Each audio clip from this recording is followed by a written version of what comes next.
midst of darkness, light is a Sunlit moons, either Bengala, eclipse tune, heathen, Shishuna, assume the Buddha, Rahamadanda, assume the Buddha, Rahamadanda, passion, emotion, Shakti Kundalini, passion, emotion, Shakti Kundalini, a Mercury serpent, Shakti Kundalini, a Mercury serpent, Shakti Kundalini, hey!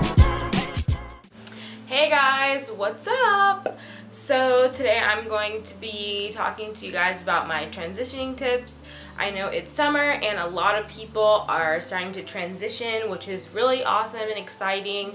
And I remember last year this time in the summer when I was doing my transition and I was learning so many things from YouTube and research and blogs and you name it, I was on it trying to figure out more information, you know, everything I could figure out to make my transitioning period easier. So I'm just going to share with you my tips and things that I've learned from my transition period and what I can share with you to help yours go a little bit smoother. Stop relaxing. Obviously, this is like pretty obvious if you're transitioning that you want to stop relaxing your hair, but I do know that there are some people out there that even when they're transitioning they will relax their edges, which honestly doesn't really make all that much sense to me because, you know, if you keep relaxing your edges then your hair won't be natural. I don't really know how it works. If you can explain to me like how that works in the comments, I would really like to know because I really don't understand that concept. But anyway, just stop doing it because, you know, if you really want to do this then it's something that you're gonna have to do and you might as well just go cold turkey and do it. Reduce the number of times that you see your stylist. Now, a lot of people see their stylist like once a week or every 2 weeks or once a month or whatever it is. But I would have to say that one of the best pieces of advice that I've ever gotten is to start doing my hair myself. When I was transitioning, I was continuing to see my stylist because honestly, I really didn't know how to do my hair at all. I didn't know the first thing about doing hair. My mom always did my hair. You should definitely, as best as you can, try and treat your relaxed hair as if it is natural hair, so that when the natural hair is coming in, you are a little bit more accustomed to treating your hair a certain way. So basically, you don't want to go long periods of time without washing your hair. You don't want to use tons and tons of shampoo because you're not going to get the same type of oil buildup unless you have a very oily scalp. And you want to use, you know, obviously products without mineral oil and petroleum and all of these things, because my thought is that when your hair is relaxed, it can take a little bit of different types of things like coating and silicones and things like that don't affect your hair the way that your hair when it's relaxed, the way that it does when it's natural. So you really want to be careful and paying attention to what you use in your hair. You don't want to be using any like crude oils like mineral oil, petroleum, or, you know, bad things for your hair. You want to be using the best ingredients, and you just want to be taking super amazing care, being very delicate with your hair, not a lot of brushing. You don't want tons of breakage. That was a big mistake that I did because I was continuing to straighten my hair when it was coming in transitioning, and then I would brush it a lot and that would cause a lot of breakage. So, you know, you want to keep your hair very delicate care. Find styles that blend the two textures together well.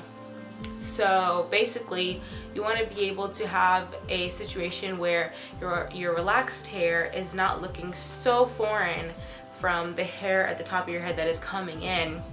So what I used to do, I honestly at the beginning I didn't really know what to do, and I'm not really good at styling. As you can see, like, I don't really do many styles other than wash and goes and this little ditty right here. But when I was just transitioning, I did try a lot of different styles, and things that I did were like Bantu knots. I did Bantu knots a few times. I did a lot of roller sets. even though it is a lot of heat on your hair, it's a lot less heat than straightening it a lot, and you don't have to keep straightening it, and there's no actual direct heat from like a flat iron. It's only under the dryer, which is a lot better than, you know, blow drying and then straightening it and then doing all this other stuff.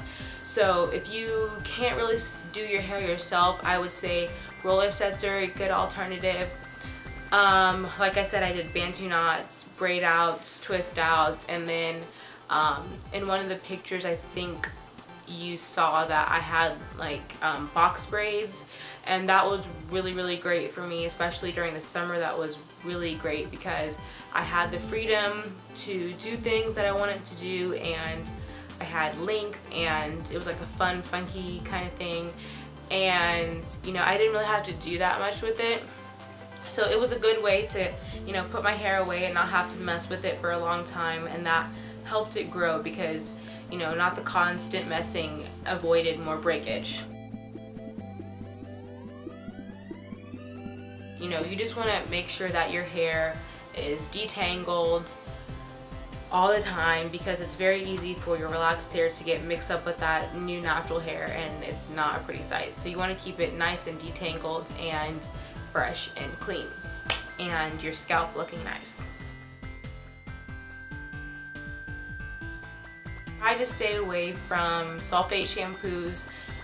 No suds is even better, but I still clarify with a sulfate-free shampoo that does have suds, which is actually kind of cool. I enjoy the suds, but it is sulfate-free. So the biggest thing is, if you can't avoid shampoos altogether, then sulfate-free is the way to go. And that's basically what I did throughout my transition. I used sulfate-frees. Now I co-wash, and then I use a sulfate-free shampoo every 2 to 3 weeks in between, just to clarify. And I'm going to start trying out apple cider vinegar just to see how that goes. But definitely stay away from the sulfate shampoos, especially when you're transitioning, because your hair is going to be extremely dry. You're not going to know how to deal with the two textures, and those two textures are going to cause a little bit more dryness than usual, just because your hair is going through a little bit of an ordeal, and you know, you have to get used to it, and you have to get used to what your hair needs and when your hair needs moisture, and you have to really learn your hair.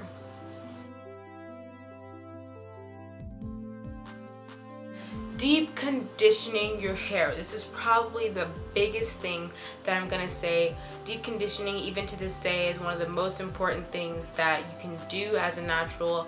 If you don't do any other thing, if you use a sulfate shampoo, if you use mineral oil, if you use petroleum, if you do all of these other things, if you flat iron all the time, the best thing that you can do for your hair, honestly, if you do so many other bad things, is to deep condition regularly.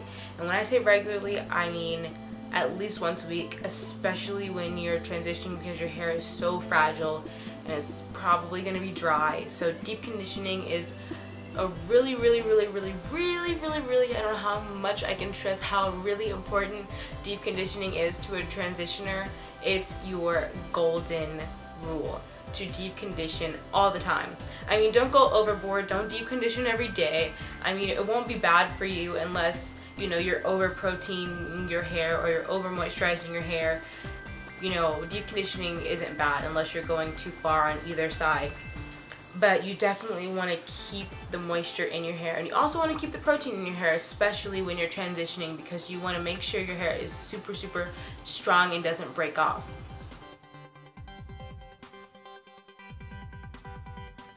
This is very important for transitioners, and it's a little bit different when you become completely natural, is to trim regularly.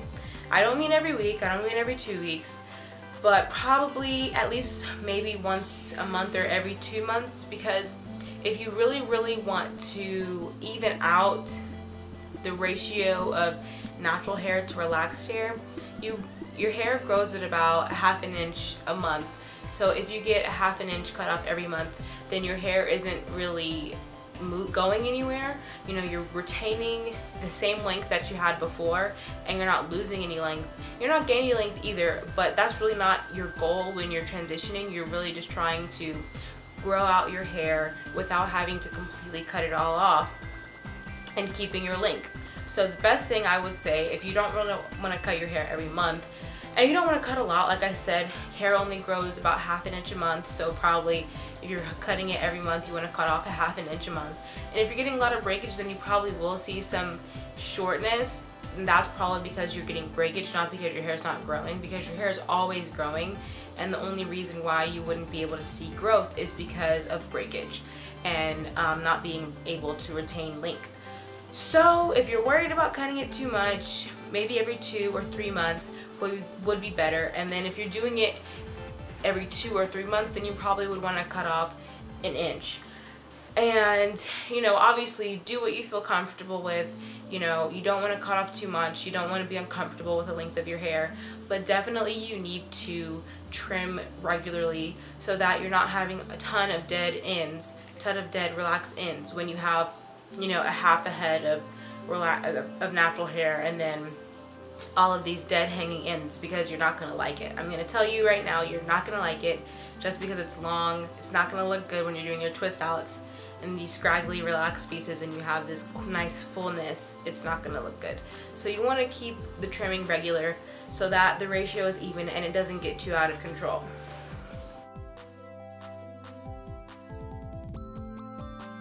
Alright guys, so my next tip is try to use the least amount of heat as possible, and I will stress this to my dying day. Like, that was one of the biggest mistakes that I made during my transition, was continuing to use heat up until, you know, the day that I cut my hair off. And it really did hurt me in the end, because when I was eventually fully natural, I had a ton of heat damage on my ends. I hated it. It was so bad, because not my hair, but I just hated it because I had all these straight pieces. It was just really bad. And maybe I'll put some pictures in to show you how bad the heat damage was. And the majority of my hair, you know, came back to life, started curling up. Within, you know, a month or 2, I would see progress of my hair from the parts that were not, you know, now the whole part wasn't heat damaged, but there were a significant amount of pieces in my hair that were heat damaged, and some of them eventually had to just be cut off because they weren't salvageable. But the most of the time, especially at the ends, it's not going to spring back to life, and you're just going to have to cut it off. And you don't want to do that after you just did, you know, maybe a big chop or like a semi-big chop or whatever you do. Whenever you eventually cut the last piece of relaxed hair off, you don't want to have a bunch of, you know, heat damaged pieces that looks like you still have relaxer, you know, which was like the worst and most annoying thing that happened to me after I big chopped, was the heat damage. Don't focus on growth and having super length, because what you want for your hair is healthiness, and you want your natural hair to be beautiful and healthy when it comes out. So that means not straightening it a lot, not using a lot of heat, and don't completely focus on like, oh my gosh, there's only this much of new growth and I've been doing this for 3-4 months. Like, at least give it like 6 months before you want to see a significant amount of growth. My transition was about 7.5, 8 months. Another thing, when you're natural, you don't see the same amount of growth that you do when you have straight hair, because it's curled and it's coiled and whatever type of pattern you have. Like, obviously this is not my full length. You've seen my length check, like it pulls, it's like it goes from like this to like this, you know. So don't be discouraged by the length. That's not the important thing. The important thing is the healthiness of your hair. Always use a wide-toothed comb. That's a very important thing when you're transitioning. You don't want to use like a rat tail comb or a small comb or a brush. Oh my god, no. Please do not use a brush to detangle your hair. That's like a curly no-no. So definitely try to use a wide tooth comb, but most curlies wet detangle, and it's a lot easier because it's smooth and it's you know, it's a lot easier to deal with. I finger detangle now, which is, you know, because I'm on the curly roll method, but when you're transitioning, I would just say stick to the wide tooth comb.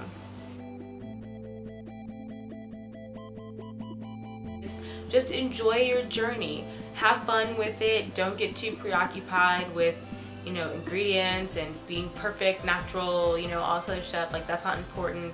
The most important thing is having fun with your hair and learning your hair and loving your hair, and, you know, just learn a lot. Like, that's one of the best things, the most fun things about my natural hair journey was just how much I learned and how many interesting people on YouTube I found out about. And really, that's how I got, well, not really how I got into YouTube, but that's when I got really in deep with YouTube, is when I started finding out about the natural hair community. I honestly don't even know how I found out about it, but it was honestly one of the best assets that I had throughout my transition, because it was such an easy database to find things, and it was just a great resource. So really use YouTube, use the blogs, use the internet, read books, do everything you can, find out whatever you want to know, and make it your own journey. Don't follow somebody else's rules, but you do want to take good tips from other people that have gone through it, so you don't have to go through the same bad things.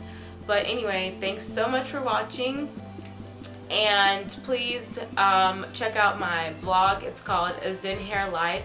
I update there a lot, and I update there about different things like food and health and fun in my life and all kinds of other stuff. And I'm also on Tumblr, and I'm on Twitter, and yeah, so please comment, rate, and subscribe. Thank you so much for watching this video, and I'll see you guys later.